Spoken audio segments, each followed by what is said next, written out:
the last couple of Okay. days. Okay. We're also live on YouTube, and we have around 50 participants in Zoom and another 50 right now I can see on YouTube.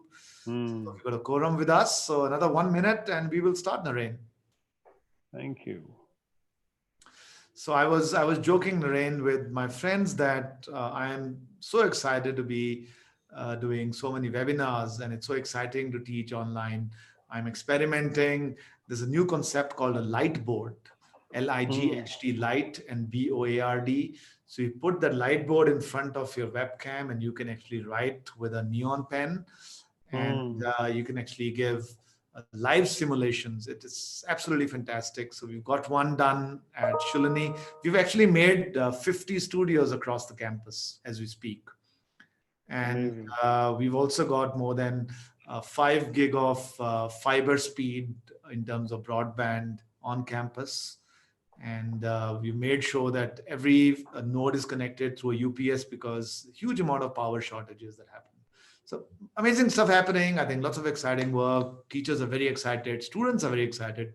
For a change, we did an induction program for the second. We started up classes yesterday, and we spoke to all the students. And you'll be surprised, Naren, out of our 3,000 students, around 80% joined. And there was some Zoom bombing that happened, but overall, really good. So it's 4:30, and welcome, teachers. Good afternoon. If you allow me, Naren, time to start. Yes, please. Wonderful. So, good afternoon, teachers. It's so lovely to be with all of you. I understand most of you are in Himachal, in Parvanu, and I'm sitting in Solan, Kasoli Hills. So, we're all in the Himalayas. We have Naren Chirmule, who's going to be the speaker of the day. He's based in the US, if I'm not wrong, in Philadelphia today, in Yes. Philly, as we call it. So welcome to Ideas That Matter, series of webinars by Shulini University, Kasoli Hills. It was a small idea to create a platform to share ideas and a platform to inspire each other. And as we speak, Shulini, Naren, and with Vivek Atre, the three of us have now covered more than 150 different institutions, 100 plus webinars. And I was just looking at the last count, Naren, we have touched more than 100,000 teachers. So thank you, teachers, and thank you, Naren, for all this wonderful Amazing. work that we have done. Great work. And that's the power, I think, of a small idea. A small idea can germinate into something which is very, very exciting, which is going to be the topic of today, which is innovation. And how do we become self-aware about innovation? Quick introduction. You all know me. My name is Atul Khosla. I'm the founder and pro-vice chancellor of Shulini University. I'm a BTech from IIT Kanpur, an MBA, and then spent many, many years in consulting for lots of different companies, and also used to be on the board of Gabriel. So Gabriel is a sister company of the Anand Group, who promotes the Anand School. And I was on the board of Gabriel for around 4 years, Naren, and very dear friends with the promoters, which is DC Anand and Anjali Anand. Naren Chirmole is a very dear friend, a distinguished professor at Shulini University, right now in the United States. Naren has had an exemplary professional career and a personal career. Naren spent time in India, did his PhD from there, then moved to the United States, if I'm not wrong, with the University of Pennsylvania, where he also taught. The corporate bug hit him, and he moved into a company called a series of companies, Maersk, Amgen, and some of the best and biggest pharma companies of the world. Sometime, if I'm not wrong, 6 to 7 years back, and Naren, you can talk about it, the Swades bug hit Naren, and he came back to India, and he joined Biocon as their head of research. You all know Biocon is India's number one biotechnology company, and Naren is so instrumental in building what it is today. He is now a freelancer back in the US, also has his own company called Symphony Technology, which is trying to bring in the confluence of technology and biology together. Amazing stuff, Naren, and so lovely to have you here today. Welcome to Ideas That Matter. So I'm not going to speak much now. I have introduced you. The format for the day would be Naren will go through around 30 minutes of a lecture or a monologue. I will come in a couple of times to share my thoughts, my views. We'll be talking about innovation. We'll be talking about self-awareness. I'm sure Naren might even have some videos to show us. Definitely, he's going to play the flute. So we'll request him to show innovation by playing the flute. And I will request the teachers to please ask questions at the end or during the presentation. So you've got some two small buttons at the bottom, a chat button and a Q&A button. So please ask the questions, teachers. So once again, good evening and welcome to Ideas That Matter. Over to you, Naren Chirmale. Thank you so much. Thank you so much, Atul. I so look forward to these talks now.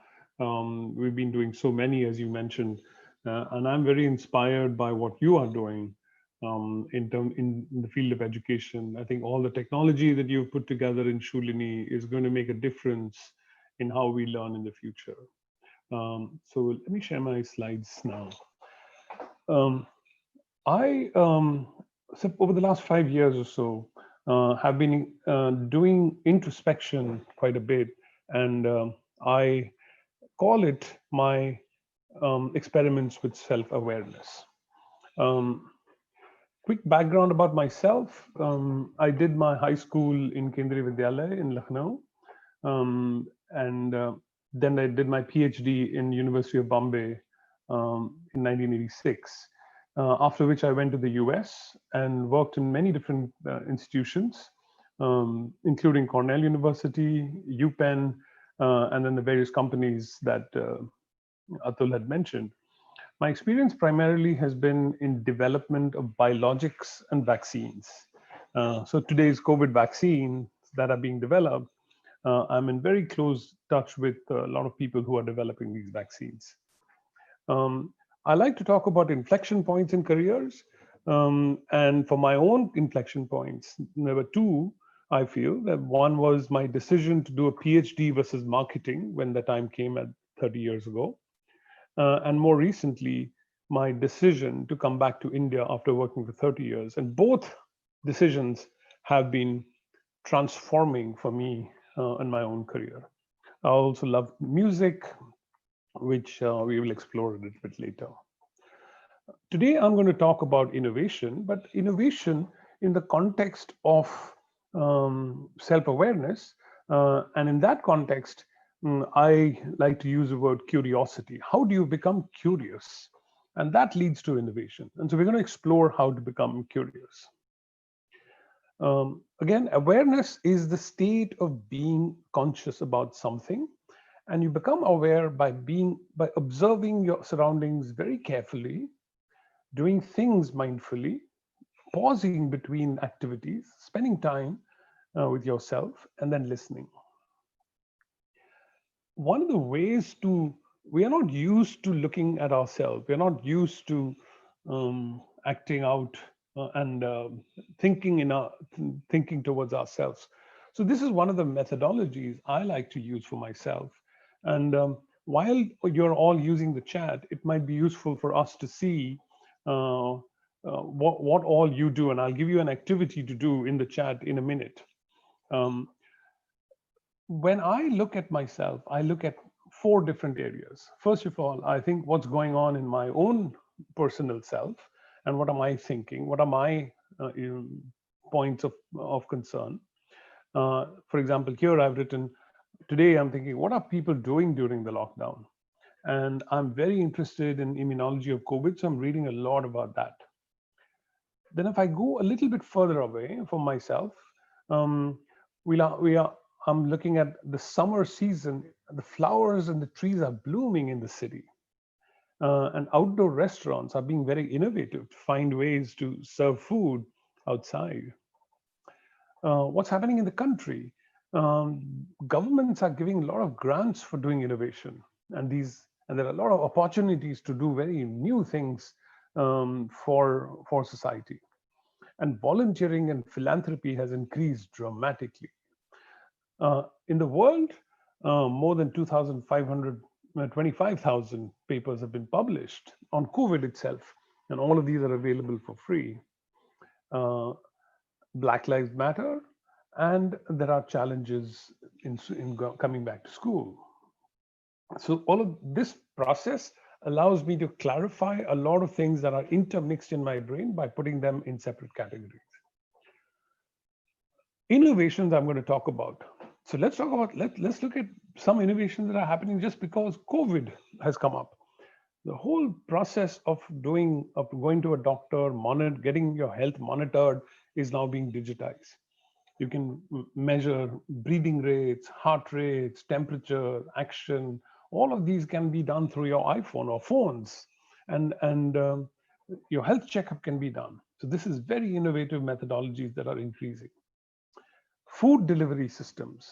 There are gadgets that are being made that deliver food, where you don't have to do social distancing, where social distancing is capable. And then you have drones with UV light, which can sterilize a bathroom, for example, in this case. So a lot of different innovations are coming out because of the need of the hour. Where do you look for these papers on innovation? I like to look at many specific kind of journals, one of the journals I like to read is this journal called Nature, and this is this week's issue of Nature. Um, the results from the what is called the Encyclopedia of Elements project, ENCODE, has been just published.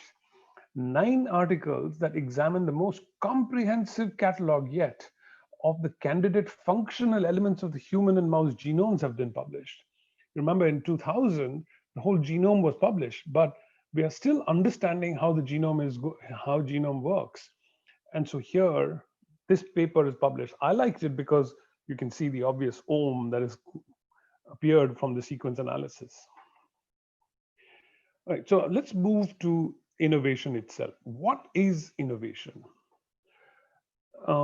Man's best innovation ever is invention of the wheel.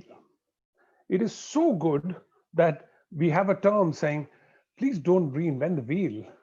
It's so good. It's one of the man's best innovation. However, there's no animal with a wheel.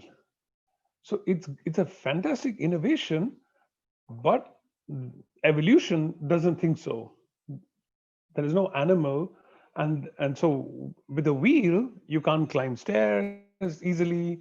You can't do many. You can't climb mountains. You can't go through rough terrain. So as much as the human have developed the wheel as the best innovation, there's no animal for it. So what is innovation? Innovation comes in two flavors in my mind. It comes top down or bottoms up. So when you go top down, innovation is because there is a problem to solve. And let's say the problem is a box. What we try to do in innovation is we break the innovation down into manageable parts. So we break it down into small parts and we try to solve each part at a time. You know? But what happens is, most of the time the problems are very difficult, so we solve majority of the small boxes, but one of them we don't solve, and then we squint our eyes and we say, okay, looks like the problem is solved, so we recreate the box and we say, okay, I think we've solved the problem. But what happens is that problem that you didn't solve initially, over a period of time, really was important, and the whole thing falls apart because you didn't solve all the problems. So that is the top-down approach of innovation. What's the bottoms-up approach of innovation? There are a lot of small, little, very difficult problems.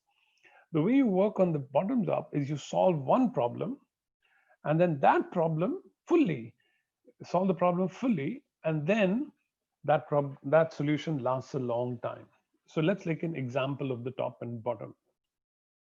So there's a drug called Vioxx, which was a very good drug that was developed by Merck, and it used to be very, very good for pain. All kinds of pain was really relieved by it, and when the clinical trial was done, very few side effects were seen. But when millions of people started taking Vioxx, it had a side effect of heart attacks. So in the top-down approach, while it seemed a very good drug when you did a small number of people, when you did a large number of people, you start seeing the side effects. So this is the top-down approach of innovation. From the bottoms-up approach of innovation, is evolution. Tadpoles live in the water and they need to come into the land as frogs. In order for that evolution to happen, tadpoles have to undergo all kinds of mutations over centuries and millions of years and try various different things until such time the innovation leads to frogs. And frogs, we know, live forever. So the bottoms up approach and the top down approach are just more aware as to how the innovation processes work. Lots of innovations have happened in science and art. The DNA, the light bulb, vaccines, airplanes, telephones, all of these are innovations which have revolutionized the world. The ceramic kiln has transformed pottery. Paints in tubes was enabled painting outdoors. Stained glass, woodblock painting in the field of art. All of these things are innovations that have occurred. So let me stop here for a pause here a little bit and have a conversation with Atul, especially Atul. In terms of innovation, I would like to hear from you. How innovation has transformed education and the things that you're doing at Shulini for innovation. Absolutely. Thank you. Thank you very much, Naren.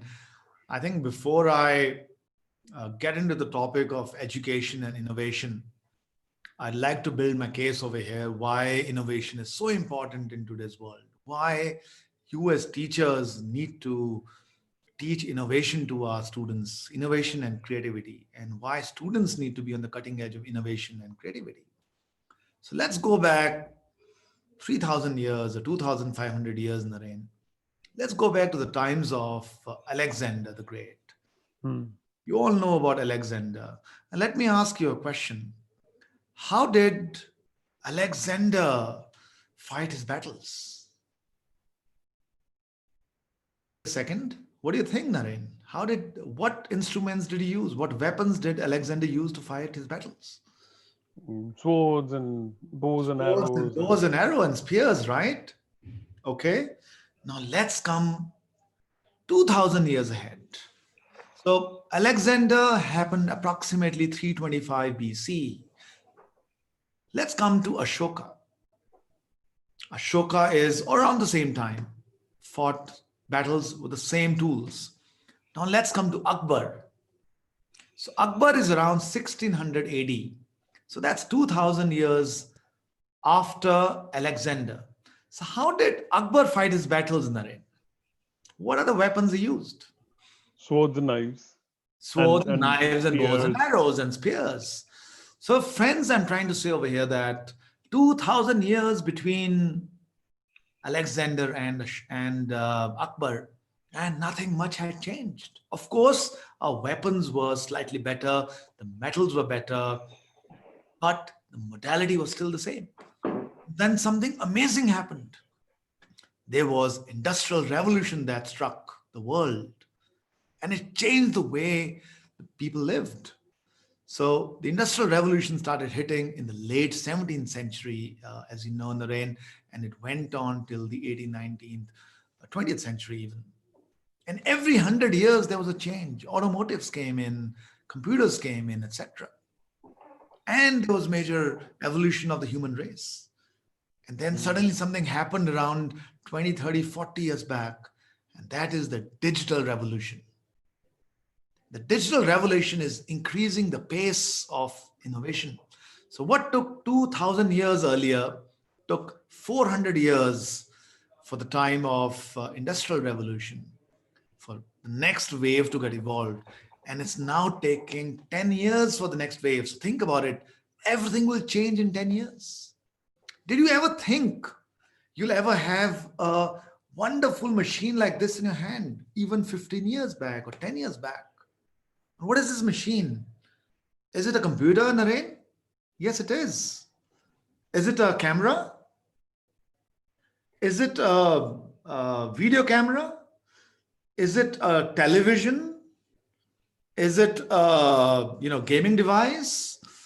Is it a music device? It's all in one. It's amazing, right? It's also a lovely piece of electronics that I love to have it in my hand. When I was at IIT Kanpur, Naren, The size of the supercomputer at IIT Kanpur was the size of a very large hall. Imagine a hall 30 feet by 50 feet, and they had this huge supercomputer, and they were so proud.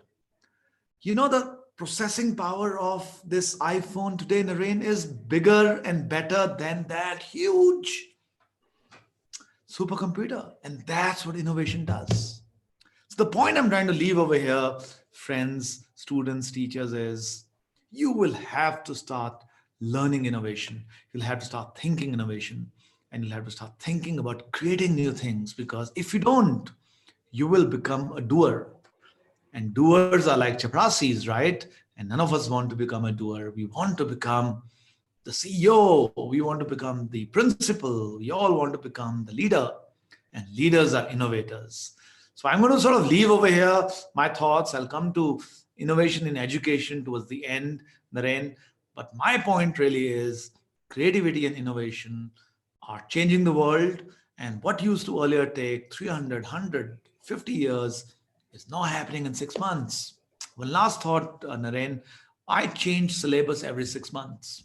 Mm. And my faculty is very upset at me. They say, Atul, how can you change? You're not prepared. And I go back to them and say a very simple thing.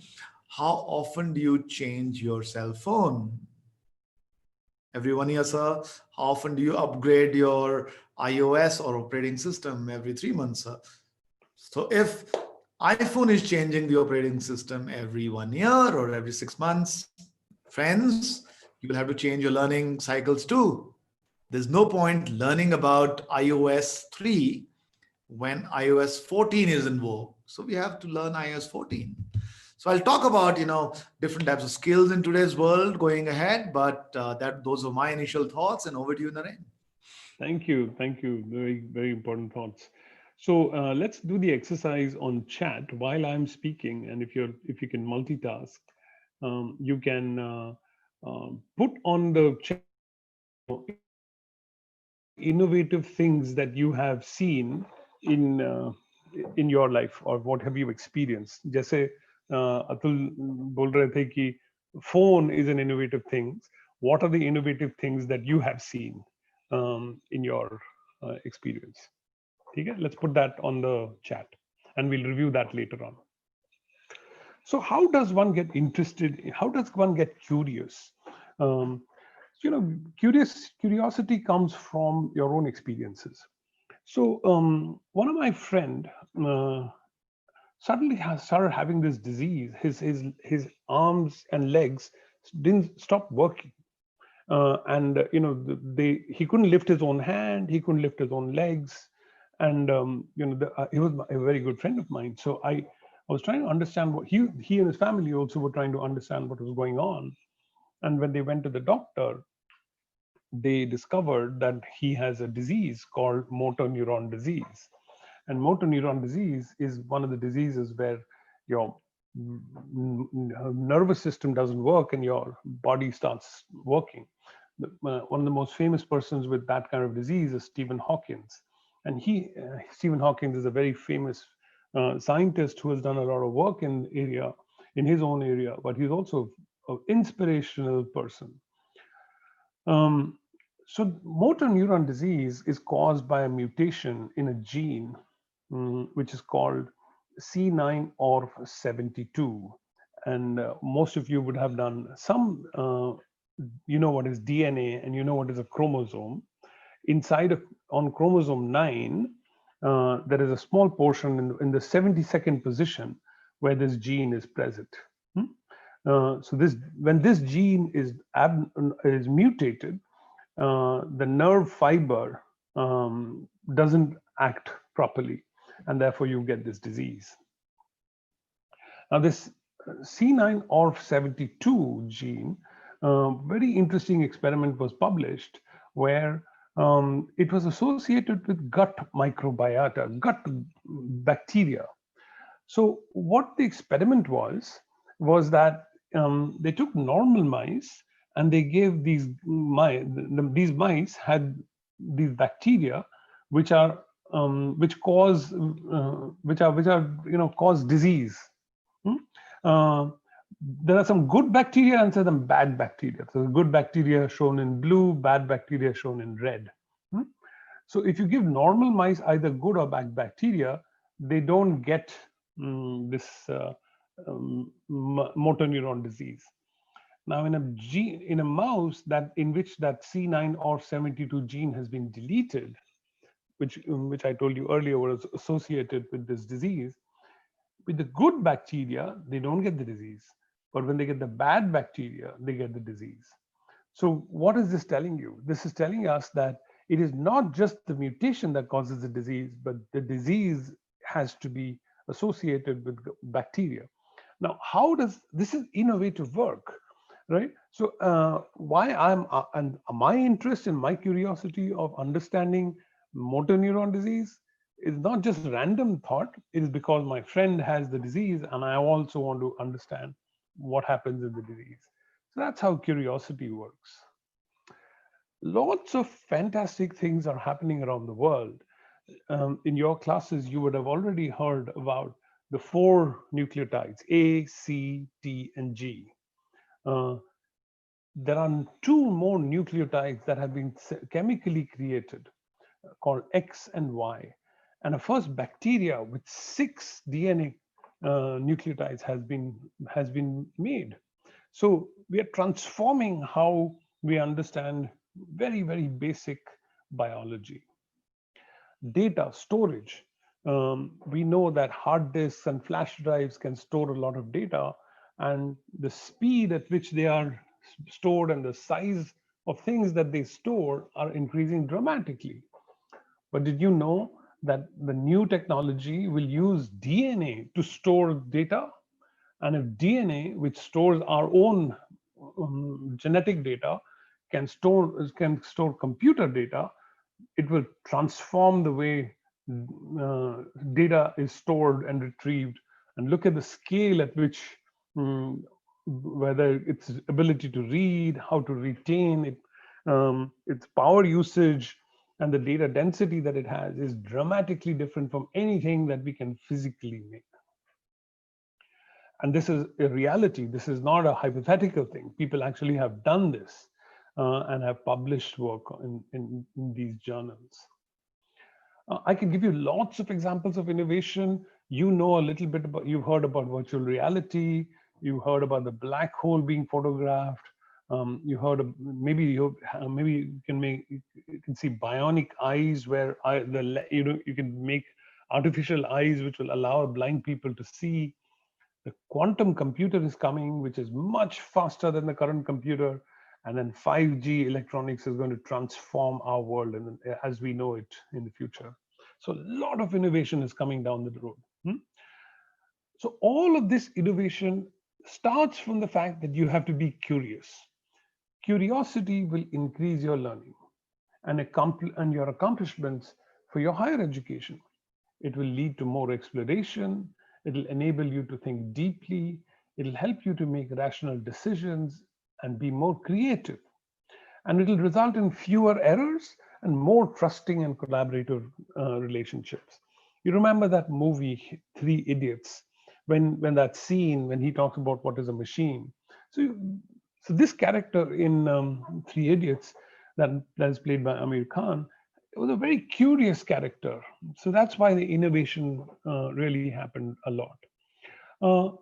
Interestingly, when Harvard Business Review did a survey of more than 3,000 employees outside in many different industries, only 24% said that they feel curious.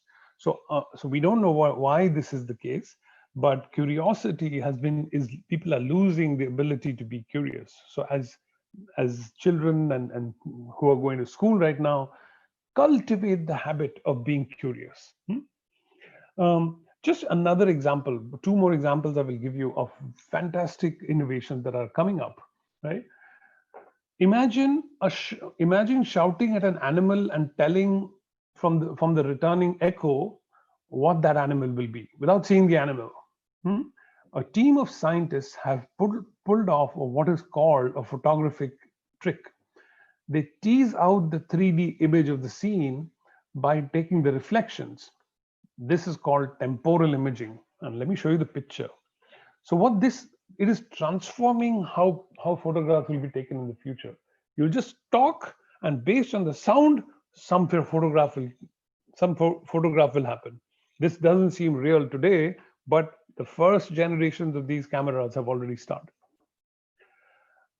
How do you increase curiosity? You remember that companies, when you're looking for jobs in the future, they will hire for curiosity. You have to be curious. Surround yourself with inquisitive people. Find a reward system for yourself. For example, you have hi, why, what if, and how might we do days in your days. Yeah. Your curiosity is strongest about the things that affect you the deepest. For example, that friend of mine who has MND. And so finally, in the education curriculum, you must have a combination of studies, arts, and also innovation. So I'll stop here and we'll go back to discussion. What I request is when you in your chat, just write things that you have seen as innovation. So Atul, we'll come back to our discussion. Thank you. Thank you, Naren. Lots and lots of examples of innovation coming in. It's been actually since you started talking about it, starting from mobile phones to VR to power banks to blindfold. I don't know what blindfold Ishita has in scope. All of these are absolutely innovative stuff that's happening. I mean, the Apple Watch, for example, is not really a watch, but it's a biomedical device where they capture the heart rate, and they can even figure out whether you're going to have cancer, much earlier by just evaluating. And you know how it goes by evaluating the DNA structures and gene structures, whether there's a splicing of the gene that's happening or not, the chromosome that's happening or not. There's a couple of questions there, and we'll come to that later. One is, one of our dear friends is asking, what's a genome? And you can probably talk about that. But I'd like to, say one simple thing, Naren. When we think about innovation, we normally think about very complex things. We think about electronics and Facebook and mobile phones, but innovation can happen in very simple ways. So I'm going to do a small video of an innovation that students of Shulini have done. And this innovation is about how do you cook food using a chula. So imagine when you use a chula, there is so much of smoke that comes about. Everyone's eyes are watering. It's polluting the environment. So can you create a smokeless chula? And that's what students have done. It's patented. It's actually up for some big awards in the range. So I'm going to show this small video about the chula. And to me, even small, simple ideas can be amazingly innovative. Here it is.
Very nice.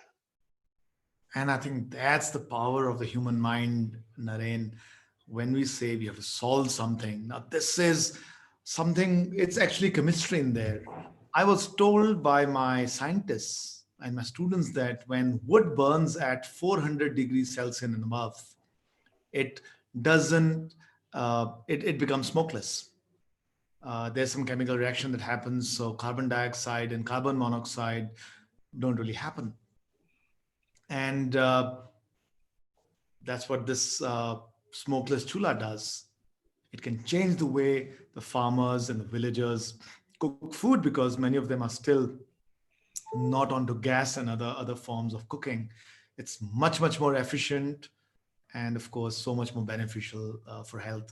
So what I'll request all the participants of today's webinar would be to go back, ask questions today, of course, but go back and think about some problem in your life and see, can you innovate and can you change the way things are working today? Small things that we are doing, Naren, and this is very exciting when I speak about it. When we spoke to teachers and said, what are your biggest challenges on online lectures? They said, we don't have a quiet place. We don't have connectivity, which is good. So we said, okay, why don't we build tree houses and make them small studios that you can go have some fun, plug in your computer. And we built 50 of those across the campus over the last 3 months. We built our own technology for online lectures to make sure that Zoom bombing cannot happen, which means students are using biometric to get inside a class. So lots of exciting stuff happening today. How you teach, you can innovate the way you give lectures. I mean, the way you do that. So we're going to do some innovation, Naren. How about playing some flute or some other musical instrument? Let's innovate and have some fun. Yeah, what should we do? Okay. Let's play the flute. Let's play some popular Hindi song. And let the audience identify the song. Tell us which song it is.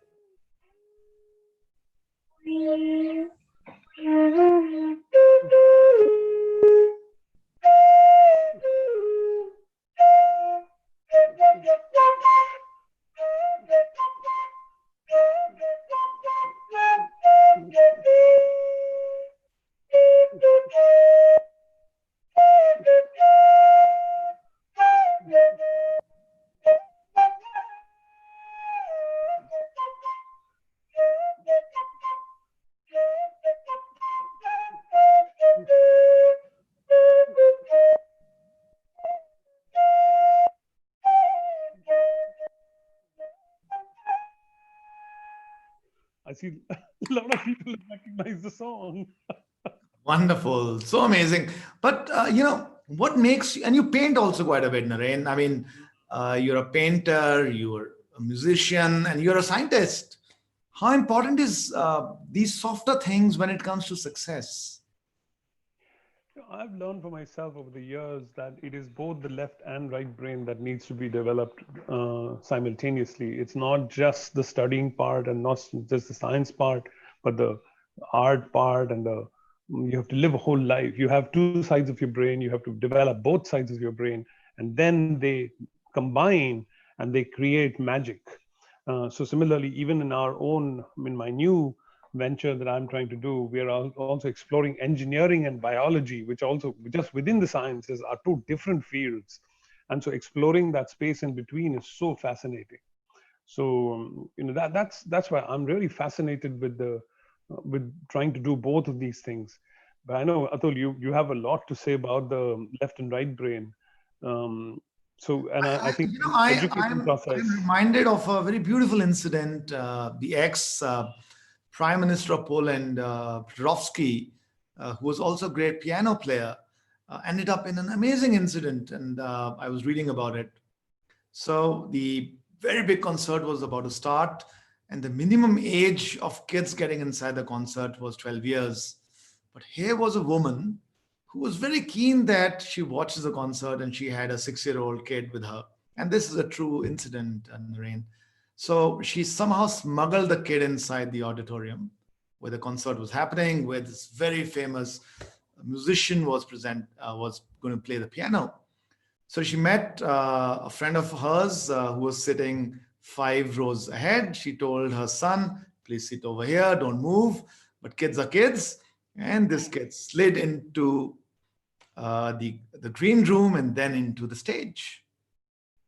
And guess what? Sat on the piano. As they opened the curtain, this kid was playing the piano. And here was the master Pedrowski in front of the audience, and everyone was shocked. I'm sure the mother had almost a heart attack. So, what did Pedrowski do? He didn't chuck out the student out. He was not angry. So, as the kid was playing, he innovated and he started playing the piano. And this has been the most watched piano concert ever in the world. It is a masterpiece because the kid plays and then Pedrowski goes out and plays, replicates it with his own connotations, and they have fun for 1 hour. And I think that's what innovation. So innovation can happen everywhere. I'm also told that the big innovators, the biggest innovators of the world, Einstein, Edison, they all had a softer side. Edison played the piano, for example, I'm told, very beautifully. So, Naren, when did you start learning music and when did you start art? Yeah, I started. I wish I'd started in school, high school, or even earlier. But I really started after I finished my education, which is after my PhD. I mean, I grew up in a era when when you study, and when everything else is seen as secondary. But I think through the years, I have learned that it is actually really important to develop both skills. But yeah, so for example, I've been playing tabla for many years, but I was interested in learning the flute. So I started learning to play the flute only 2 years ago.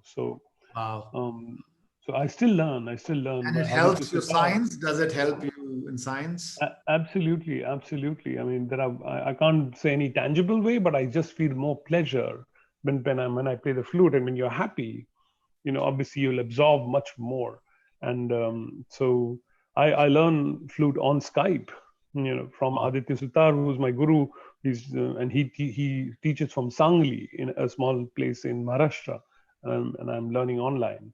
So possibly, if you're interested, if you're curious, if you want to advance your learnings, sky's the limit of what you can do, isn't it? I think. Absolutely. There's so much stuff which is there on the internet, on YouTube, on platforms like edX and Coursera. So I'll advise all the students and teachers, go out and learn. I met a 70-year-old man today. He came to our university and said, I want to do a PhD. This guy was so exciting. He had a sparkle in his eyes at age 70. He wanted to do a PhD, and that's the spirit of learning, Naren. So there are a few questions over here. Let's go into them. Yeah. Devansh is asking, what are genomes? So you're a biologist and you spoke about genomes. You want to talk a bit about what are genomes, Naren? Yeah, that's a good question. So, I understand you are in ninth and 10th class today, right? Those are the students who are joining today. So you must have learned a little bit about what is DNA, the DNA and chromosomes inside a cell. So inside the cell, there's what is called the genetic material, which is made up of DNA and RNA. And DNA is what chromosomes are made up of, right? And DNA is the language by which your information is stored in ACTG alphabets, right? So a genome is the 3 billion alphabets of your DNA. So 3 billion alphabets is your genome, right? That's what a genome is. Wow. So do scientists know the genome of the human being now? Do all of us Yes. have different genomes, or every human being has the same genome, Naren? Yeah, we all have the same genome, meaning we have the same DNA sequences, but which DNAs are expressed from DNA to RNA, that is different in each one of us. Our DNA is the same. So, for example, if you take the DNA of the eye, we all have the DNA of the eye, but my DNA will encode for, let's say, a brown eye. Your DNA may encode for the blue eye. So, the DNA is same, the RNA may be different. So God must have been a phenomenal computer scientist, just programming Exactly. like crazy, right? Exactly. Absolutely. This is so amazing. Then Falit is asking, how did biology come? How did genomes come? It's evolution, I guess. Yes. Yeah, but let me answer that question in a different way, Atul, if I may. Um, so what was it? What was the name of the student? Falit. Falit. Oh, okay. So if you think about biology and chemistry and physics, they're all interrelated. So when you take biology, when you take a plant, for example, the plant is made up of DNA. It has, I told you that DNA makes up the protein make up the plant. DNA is made up of what are called nucleotides. Nucleotides are made up of chemistry, carbon, hydrogen, and oxygen, right? So that is chemistry. Now, if you go down into the carbon atom, the carbon itself, carbon is made up of atom, which has electrons, protons, and neutrons. So that's physics, right? So physics relates to chemistry, relates to biology. So all of these subjects that you learn are all actually interrelated. Wow. So someone is asking, are we live? Yes, we are live. This is a live class, Jenny. Well, I wouldn't call it a class. We're having fun. Hopefully, you all are having fun too. And there's a question from Gorek Goel. He's asking you, Naren, have you ever innovated anything? Have you ever invented anything? I'm sure you have, Naren. You want to tell us about that? Yeah, yes, that's a very good question. One of the aspects of innovation is that when you are developing something, it is not innovative, because you don't know whether it is going to become innovative or not. You only realize that later on it's going to become innovative. So, there are a lot of scientific discoveries that I've been involved with, not individually also, but also as a team. For example, we've developed many drugs over the years. Let's take, for example, human papilloma virus. It's a virus that causes cervical cancer, and the human papilloma virus has, let's say, 20 different proteins. It's made up of 20 different proteins, and the innovative part is which of those 20 proteins, when you inject into a person, will induce an immune response that will be a vaccine. Wow. So it requires innovation to determine which of those 20 are going to be important for you to develop a protective immune response. So you can take the same kind of thing that is happening with COVID right now. You're also COVID part has, of, I was coming to that, Naren. You're also part of the task force of the government of India on COVID yes, to develop the COVID vaccine. yes. So that is one aspect of innovation. There are many examples of innovation all encounter, and so there's it's not a one it's not one thing that you innovate. I think it's the innovation is a process, is more of a process of how you systematically look at things in depth. Once you start looking at anything with depth, you will definitely innovate. So Kriti is asking, what's your inspiration behind innovation that you do? It's a simple thing, actually. It's constantly being curious about everything, almost like irritatingly curious, right? So for example, let me take an example of what I'm curious about. Hey, Atul, there is something written behind you on your desk. It says economics, right? Why is that economics? Why have you written that word economics? I'm curious. I think I was telling my faculty who was here in a meeting that ultimately everything boils down to economics. So if the Hmm. economics are right, then the ideas are effective. Effective, right? If the economics are not right, then any great idea can fail. Yeah, and so how do you find the right economics for a university in during COVID? Um, I think times of COVID, of course, are different because we are taking a hit, but we do believe that there is rapid disruption that's happening in the way teaching is going to happen. So we are investing very, very heavily in building new technologies. So there's a question that Shaiban is asking, have I innovated in anything? I think I like to be called a dreamer and an innovator, Naren. So I every day try to bring in innovation into my life, the way Shulini runs, whether it's technology, whether it's innovations like the Chula or many, many more innovations at very Shulini. nice. So innovations can happen in a product, Naren, or innovation can happen in a process, how you Yes. Let's take the example of cooking. So innovation in the product is you've got a microwave oven. So that's innovation in the product. Innovation in cooking could be in the process, could be where you change the process a little, you change the ingredients a little, and you get something more exciting in terms of the taste, in terms of the texture of the food. So innovation can be something very small also. Innovation doesn't have to be inventing the big light bulb, for example, that Edison did. So we can all, as students, as teachers, can bring in innovation into our lives every day. I'll give a small example, students. When you learn something, right, you normally try to remember it. Now remember it as a story. And let me give you one small example. Naren and I use this all the time. Let's think about a song we haven't heard for the last let's say 5 years. Any song. And I always sing Mm. this song. Gun rahe hai bhavre khil rahi hai kali kali. Now imagine, students, you remember up to the nanosecond the tune of this song. The right brain is so amazing. It remembers everything. Left brain is dumb, which you use all the time to remember something. Imagine if you started remembering things in the form of stories. Imagine if you could bring stories into mathematics. And suddenly mathematics becomes fun. And that's what I do. When I try to learn something, Naren, I try to probe the story behind it, the inventor behind it. Why did Einstein come up with the theory of relativity? What was his thinking behind it? What was the story behind it? And then suddenly learning becomes fun and learning becomes exciting. And then I remember it. But if I have to remember the theory of relativity of Einstein, oh God, it's so boring, right? So innovation in everything we do, just break the box, as I call it. If your teachers or your parents tell you innovation can't be done, then don't believe that.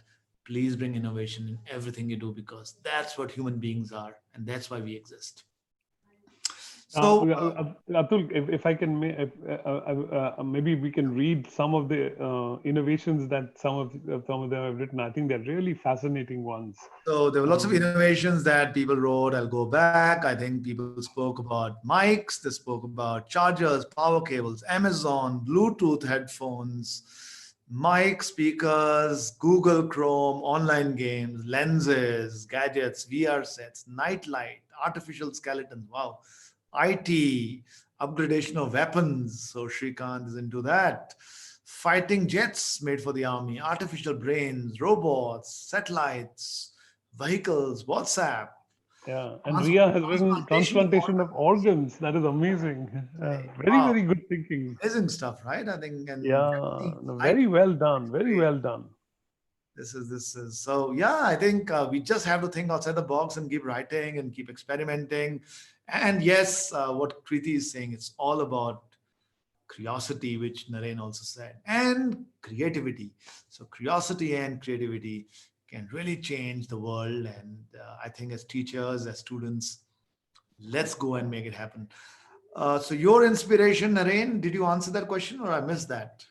The curiosity, constantly being curious. And the economics example I was giving to you was, when you start looking at something in depth, you will find innovative things. But you have to get into the habit of looking at it very deeply. Um, yeah, so that's an example. So I think there's a question which says how the chula works, and there's some people asking questions. So the chula has no gas; it has just got wood, and you light the wood. It basically captures the. It's like a funnel which creates a vacuum for air to move up, and that air actually enhance oxygen in the air enhances the burning of the wood, and the wood burns at 500 degrees Celsius. As a result, it's smokeless. So it's basically carbon monoxide that's produced and not carbon dioxide, Hmm. and other gases that create the smoke. And that's Hmm. really the idea. So lots and lots of questions here. What is DNA? And I'm going to sort of leave that. But Gorek is asking a question which I think is very relevant. And I think you know the answer, Naren. When do we expect the vaccine to come? Corona Yeah. vaccine. Yeah, so I think the vaccine will come after a long time. I mean, it'll take at least a year for the general public to get vaccine. But I think the vaccine for people who are at risk, like for example, doctors and nurses and people who look after other people, infected people, for them, the vaccine will come a little earlier. Will come meaning it'll be available. The vaccine should be, the testing of the vaccine is going on right now. Hopefully if everything goes well, by the end of the year, some vaccine will be ready. In fact, there was just in the news that Serum Institute is going to start doing clinical trials in Pune and other parts of India. So that clinical trial is starting. But in general, it'll take at least a year for general public to start getting the vaccine. So we'll have to learn to adapt, I think. Yes. There's these effects.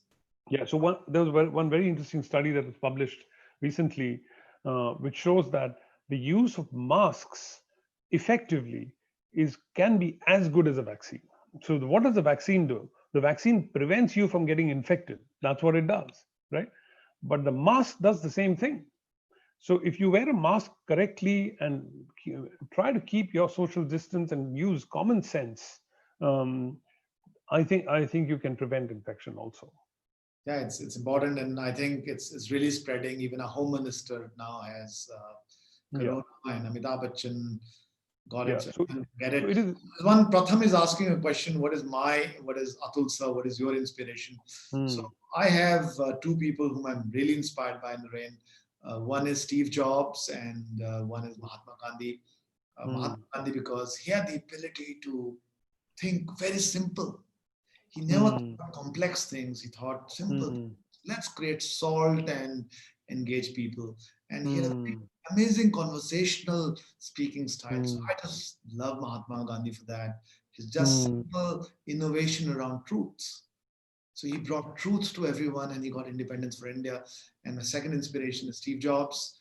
I think this guy was absolutely brilliant. He never invented anything, but he had the ability of picking up new things and sort of just taking them commercially. And so, I have posters of Steve Jobs and Mahatma Gandhi. You'll see Steve Jobs and Mahatma Gandhi out there. So that's the other side of my room. So when I speak, I look at my inspiration all the time. So that's another thing which I'll request teachers and students to do, that, great to have role models. It's great to have people who inspire you, who understand their stories, you learn about them, you read about them, read their autobiographies, and that can be so inspirational, Naren. That's what she's. So I think we're coming to an end, and it's been a fascinating discussion, and so many questions. We so wish there was a longer time. We can come back again. You students are the best, I can tell you. You teachers are the best. The type of energy I got today, Naren, was exemplary. This was probably the best and the most exciting and interactive session we've ever had. Yeah, so many questions and so many comments. Fantastic. So well done, everyone. I ask this question all the time. I'm going to do something very innovative right now. Go ahead. Let's do let me ask you 5 questions. Press the buzzer and you have to answer them, right? Okay. Your favorite color? Green. Wow. Okay. Your favorite food? The Pitla Bhat. It's a Maharashtrian dish. I love it. It's a besan ka banta hai. Your favorite city? Mumbai. I went to school there. Love marriage, arranged marriage? Arranged marriage. Your favorite university? University of Pennsylvania. Okay. I'm here now. Fantastic. It's beautiful. Lovely. Let me ask you the 5 questions. We have 2 minutes. I'm going to ask you the 5 questions. Okay, right? You have a minute. Okay. Your favorite city? You've been to 35. Huh? My favorite city, New Delhi. Okay. Your favorite food? I really, really love Italian food. Okay. Your favorite subject you like to teach? I love to talk about innovation. Okay. And your favorite politician? Current politician or? Anyone. Like Anyone I in the said, world? I'm a very big fan of Jawaharlal Nehru. Jawaharlal Nehru. Okay. Okay, that's great. I mean, it's actually very nice to think about questions on your feet. So Ujjani is asking, where do you live right now? So Naren shuttles between India and the US. Before we close, you want to talk a minute about where you live and Philadelphia, Naren, for the students? Yeah. So I live in Philadelphia, which is a city. It's quite a big city, but it is between New York and Washington D.C. on the east coast of on the east coast of the United States. It's about a 2-hour drive from New York and 2-hour drive from Washington D.C. So it's almost in the middle. And one of the things about Philadelphia, which is important, this is where in 1776 the Declaration of Independence was signed from the British government, or the British rule. So this is one of the most historic cities in the United States. So before we close the day, I'm going to show a small glimpse of Shulani. This is where we are. This is for you kids.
Beautiful.